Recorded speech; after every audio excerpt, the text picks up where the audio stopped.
ry'Imana ababashe kuryakira wale wamepokea neno la Mungu riza ari ryo kuko linakuja la kutakasa, litatutandukanya n'iki. linatutenganisha na mabaya.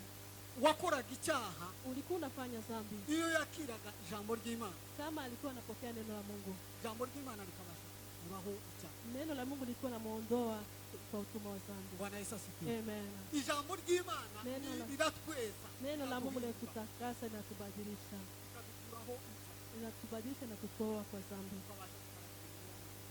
Tunaonekana mbele za Mungu tumetakasika. Bwana Yesu asifiwe. Amen. Ijambo ry'Imana rireza, Neno la Mungu linatakasa, likadukuraho umwanda wose. linatutoa uchafu wote. Bwana Yesu asifiwe. Amen. Litweza mu buhe buryo? Linatutakasa kivipi? Ni igihe turyumva. Ni wakati tunalisikia. Bwana Yesu asifiwe. Amen. Iyo twumva ijambo ry'Imana Tukisikia neno la Mungu, tukaryakira, tunalipokea, ribasha kutweza, linatutakasa, likadukuraho umwanda. linatutoa kwa uchafu wote. Zaburi, umwanditsi wa Zaburi Dawidi Daudi alisema, yaravuze ngo nabike ijambo ryawe mu mutima wanje amesema nimeweka neno lako ndani kugira ngo yangu ntabasha kugucumura. ili nisikukosee. Bwana Yesu asifiwe. Amen. Ijambo ry'Imana iyo turifite mu mitima yacu Neno la Mungu likikuwa ndani yetu, riza rituma tutabasha gucumura. linasababisha tusifanye maovu. Impamvu abantu bakora ibyaha cyane Sababu watu wanakosea sana ni ubukene bw'ijambo ry'Imana. ni kutokuwa na neno la Mungu. Ariko ijambo ry'Imana iyo rigeze mu buzima bwawe, Neno la Mungu likifika kwa maisha yako, niba wabeshaga ntuzawongera kama kwiba, unadanganya unaacha, niba wibaga ntuzawongera kwiba, kama unaiba neno la Mungu likifika unaacha, niba wari umurozi ntuzawongera kuroga, kama ni mchawi unaacha, niba wari umusambanyi ntuzawongera gusamba, kama wewe ni mzizi unaacha sababu ya neno niba la wari Mungu, umubeshi ntuzawongera kubesha. kama wewe ni msema uongo unaacha. Bwana Yesu asifiwe. Amen. Niyo mpamvu Dawidi yavuze ngo ijambo ryawe riri muri nje, Sababu neno la Mungu, Daudi alisema liko ndani yangu, nda gukora icyaha icyo ari cyo cyose. linasababisha nisifanye mabaya yoyote. Bwana Yesu asifiwe. Amen. Ijambo ry'Imana rifitiye akamaro kanini. Neno la mu buzima bwacu. Mungu lina faida kubwa ndani yetu. Iyo tudafite ijambo ry'Imana Kama tuna neno la Mungu, tuba turi mu mwijima, hatuko kwa giza, ibyo dukora byose biba bitaramurikira. yale yote tunafanya hakuna Iyo mwangaza. tudafite ijambo ry'Imana, Kama mtu hana neno la Mungu, nta nzira tuba turimo, hana njia yote ama mwelekeo. ariko iyo dufite ijambo ry'Imana, Tukikuwa na neno la Mungu, dufite ubugingo, dufite ubuzima. tuko na uzima wa milele. Bwana Yesu asifiwe. Amen. Ijambo ry'Imana ritugirira akamaro mu gihe twabashije kuritekerezaho. Neno la Mungu litakuwa tukue na faida sababu tumefikiria. Yesu yabwiye abigishwa, Yesu aliambia wanafunzi, arababwira ngo aho bigeze rero mumaze kwezwa kandi mwejeshejwe n'ijambo ry'Imana. anakaambia mahali mmefika, mumetakaswa na mmetakaswa na neno la Mungu. Ijambo ry'Imana iyo turitekerejeho, Neno la Mungu tukifikiria, tubasha gukura, tubasha kwaka, tunakuwa kiroho, tubasha kwishurirwa. tunafunuliwa.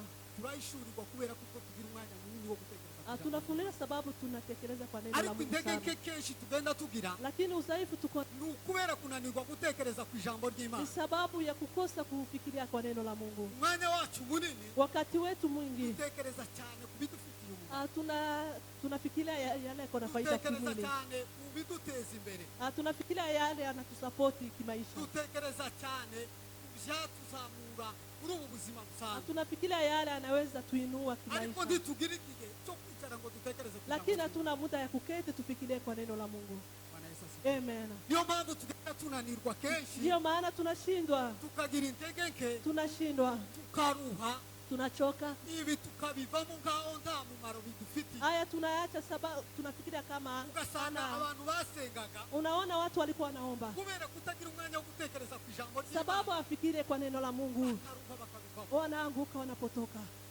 Haleluya. Bwana Yesu asifiwe. Amen. Kubera kuko batagira umwanya wo gutekereza ku Sababu ijambo. hana muda wa kufikiria kwa neno la Mungu. Ijambo ry'Imana iyo ritari mu buzima bwacu, Kama neno la Mungu asilokuwa ndani yetu, nta cyiza gishobora kutubaho. hakuna mazuri tunaweza kupokea. Bwana Yesu asifiwe. Amen. Nta cyiza cyiza dushobora kuvuga. Hakuna kizuri tunaweza kusema. Amagambo yose tuvuga Maneno yote tunasema uko asa kose vile anafanana, aterwa n'ibintu bikurimo. anasababisha na yale yako ndani Ijambo yako. ry'Imana iyo ri mu buzima bwawe, Neno la Mungu likikuwa ndani yako, amagambo yose akuvamo, maneno yote yanatoka kwako, amagambo afite ubugingo, ni maneno yako na uzima, amagambo aruhura, ni maneno yanapumzisha, amagambo yubaka, ni maneno yanajenga, amagambo atanga ubuzima. ni maneno yanapana Ariko uzima. ijambo ry'Imana iyo Lakini ritari neno mu- la Mungu kama sio ndani yetu. Yesu asifiwe. Amen. Haleluya. Niyo mpamvu abantu bagambana Ndio maana watu wanatetana kandi ari abakristo. na wako wa Kristo. Amen. Reke tutuye ijambo ry'Imana. Acha tukue na neno ndani yetu. Ijambo rya kabiri, Neno la pili, ijambo ry'Imana riratwigisha. neno la Mungu linatufundisha. Bwana Yesu asifiwe. Amen. Iyo ijambo ry'Imana ryamaze kugera mu buzima bwawe, Neno la Mungu likifika maishani mwako, iza rikwigisha uburyo uvuga, linatufundisha venye utasema, ryigisha ururimi rwawe, linafundisha ulimi wako. iza rikubwira ngo uyu ni umwanya wo kuvuga, Inasema hii ni muda wa kuongea, uyu ni umwanya wo guceceka. hii ni muda wa kunyamaza. Iza rikubwira ngo ahantu Ina- ntuvuge. Nakwambia hapa usiseme. Bwana Yesu asifiwe. Amen. Abantu bari ingare, barya abantu b'ingare bavuga cyane. Wale wanashauti sana. Ijambo ry'Imana iyo rimaze kugera mu buzima bwawe, Neno la Mungu likifika ndani yao, riza rimumanura agaciro. linamshukisha, anashuka. Abantu bagira umujinya mwinshi Wale walikuwa batakukwama, na hasira mingi, ijambo ry'Imana iyo rimaze kubageramo, neno la Mungu likifika ndani yao, riza rimubwira ngo ibi ngibi bikwiye, inamwambia hii haifai, ibi ngibi dukosore kubikora. haya ni mabaya, uache. Ijambo ry'Imana riza ritwigisha, Neno la Mungu litufundisha, rikatwigisha uburyo ubana n'abandi bantu. linakufundisha venye utakaa na wenzako. Ariko umuntu udafite ijambo ry'Imana Lakini mwenye ana neno la Mungu azananirwa kubana n'abandi. anashindwa kukaa na wengine vizuri. Bwana Yesu asifiwe. Amen. Ariko umuntu ufite ijambo ry'Imana Lakini mwenye ako na neno la Mungu azamenya kubana n'abandi. anajua kukaa vizuri na wengine. Umuntu akabana n'ababyeyi biwe, Mtu anakaa vizuri na wazazi wake, umuntu akabana n'umugore we neza. mtu anakaa na bibi yake vizuri.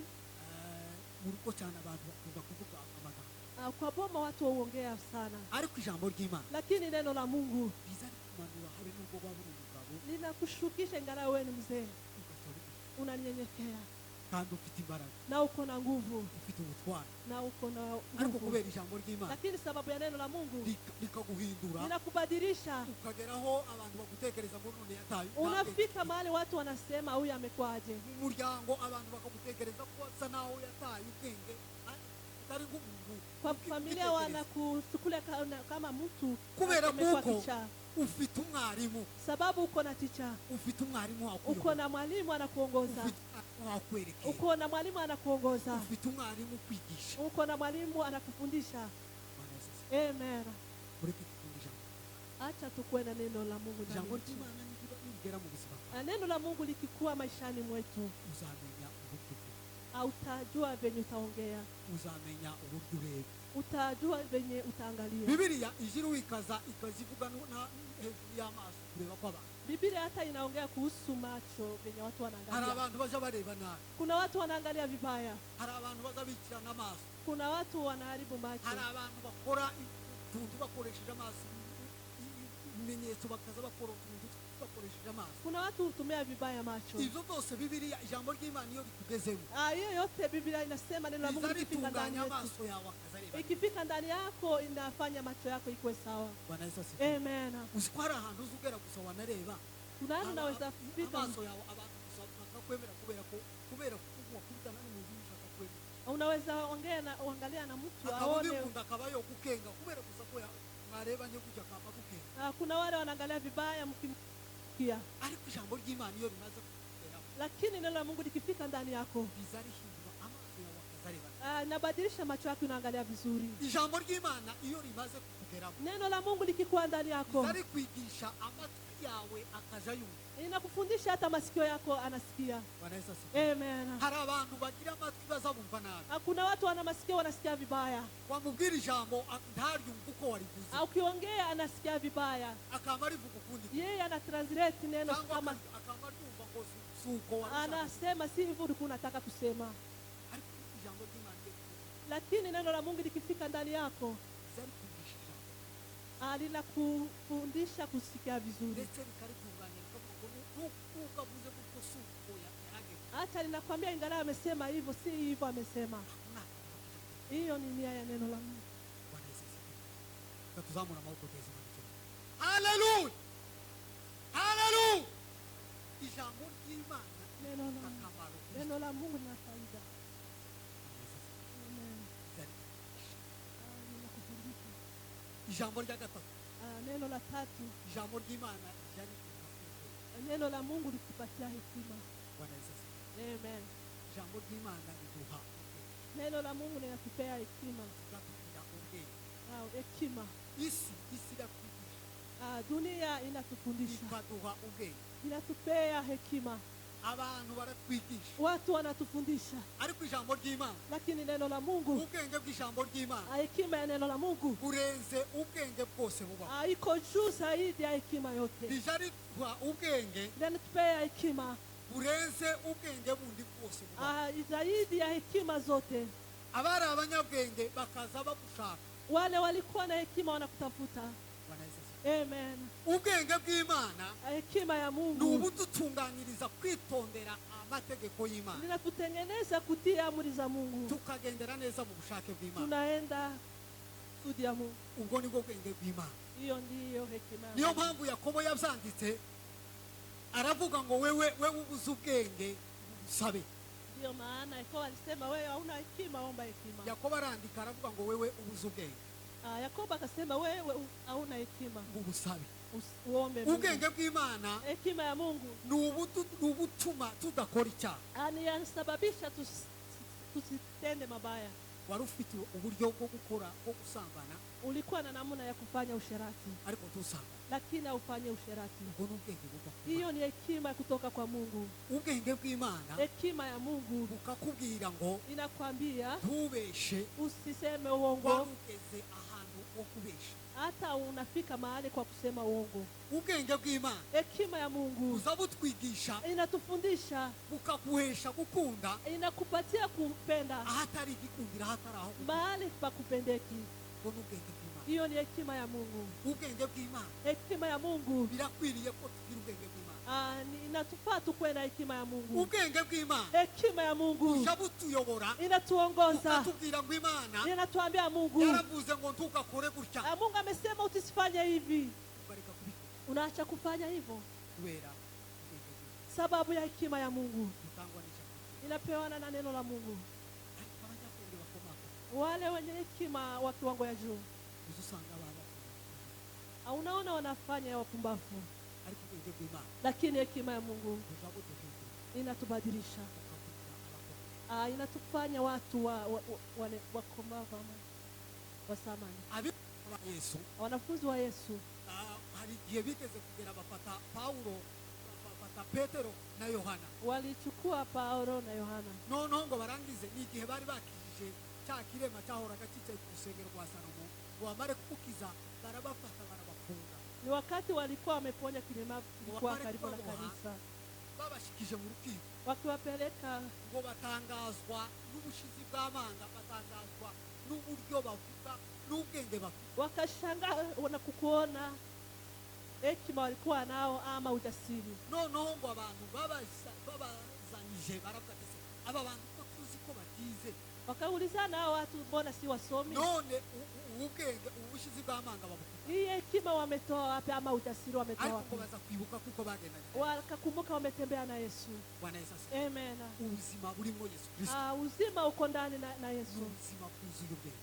Inajaa hekima. Yesu aduhindura kuba abanyabwenge. Yesu anatubadilisha kuwa wenye hekima. Ijambo ry'Imana rituhindura abanyabwenge. Neno la Mungu litubadilisha kuwa wenye hekima. Tugahinduka abantu b'abanyabwenge. Tunabadilishwa kuwa wenye hekima. Bwana Yesu asifiwe. Amen. Ijambo ry'Imana ribahe ubwenge. Neno la Mungu litupee hekima. Ijambo rya gatatu rya kane Neno la nne kugira ngo tuze gusoza. ili tukamatishe. Ijambo ry'Imana Neno la Mungu riduha umugisha. linatupea baraka.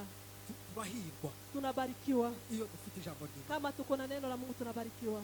Zaburi ya mbere yaranditse, Zaburi ya kwanza Dawidi yandika Daudi akiandika, aravuga ngo wahiriwe umuntu tudakurikiza imigambi y'abantu heri mwenye afate njia ya wabaya, kandi ntiyicarane n'abagome, asiketi na watu wanatetana. ahubwo amategeko y'Uwiteka Amri ya Mungu akaba ariyo yishimye. anafurahia hiyo. Turahiriwe Sisi iyo tunabarikiwa tugendera mu nzira z'Uwiteka, tukitembea kwa njia za Mungu, iyo tugendera mu nzira z'Imana, tukitembea kwa njia za Mungu twebwe duhinduka abanyamugisha. tunageuka kuwa wenye baraka. Ibyo dukozeho byose Lile tunafanya yote bigahinduka umugisha, inabarikiwa, kubera kuko dufite ijambo ry'Imana. sababu tuko na neno la Mungu. Ijambo ry'Imana Neno la Mungu riduhindura linatubadilisha abanyamugisha. kuwa wenye baraka. Imana yabwiye Yoshua, Mungu aliambia Joshua, iramubwira ngo ibiri muri iki gitabo cy'amategeko akamwambia hii iko kwa sheria, tukarorere kuyamirisha akanwa kawe, usikose kuyakamata, uje uhora ukibuka ku manywa na nijoro, ukuu unakumbuka mchana na kugira usiku, ngo ili uzahirwe mu rugendo ufaidike rwawe, kwa mwenendo wako, uzabona umugisha ukuwe na baraka uzakoraho byose. yale yote Iyo utafanya. ijambo ry'Imana riri muri twe, Neno la Mungu likikuwa iyo ndani ijambo yetu, ry'Imana rigwiriye muri twe, hili neno likikuwa ndani yetu, ibyo dukora byose yale yote tunafanya bizabihinduka umugisha. linabarikiwa. Bwana Yesu asifiwe. Amen. Dutunge ijambo ry'Imana Tukuwe na neno la Mungu, kuko ridufitiye akamaro kanini. liko na thamani kwetu. Akiri ijambo. Tupokee neno la Mungu. Amen.